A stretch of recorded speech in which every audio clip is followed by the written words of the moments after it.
Abu Nawas dan Raja yang lapar. Pada suatu siang yang panas di istana Baghdad, Raja Harun al-Rashid merasa sangat lapar. Ia ingin makan sesuatu yang lezat, tapi juga ingin dihibur. Maka ia memanggil orang yang paling cocok untuk urusan aneh semacam ini.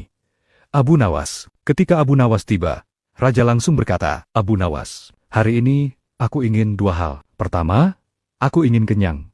Kedua, aku ingin tertawa." Abu Nawas berpikir sejenak. Lalu berkata, "Tuanku, aku bisa mengabulkan keduanya. Tapi syaratnya, kau harus bersabar dan tidak boleh marah sampai aku selesai." "Baiklah," kata sang raja sambil tersenyum. Abu Nawas pun memulai aksinya. Ia meminta para juru masak istana untuk tidak memasak apapun. Sebaliknya, ia meminjam satu wajan besar, menaruhnya di atas tungku, dan mengisinya dengan air saja. Setelah itu, ia meletakkan sepotong kecil tulang ayam bekas di dalamnya. Lalu mulai mengaduk-aduk sambil bersenandung. "Sup istimewa, sup Sultan." Raja memperhatikan dari kejauhan. Perutnya semakin lapar, ia memanggil pengawal. "Apakah itu makanan untukku?" Pengawal hanya mengangguk, lalu menahan tawa. Setelah sejam menunggu, Abu Nawas membawa mangkuk berisi air bening dengan sedikit aroma ayam ke hadapan Raja. "Silakan tuanku, ini sup paling istimewa se-Baghdad." Raja menatap isi mangkuk itu. "Ini air rebusan tulang?" "Bukan, tuanku, itu adalah sup harapan," jawab Abu Nawas mantap. "Sup ini tidak mengenyangkan perut."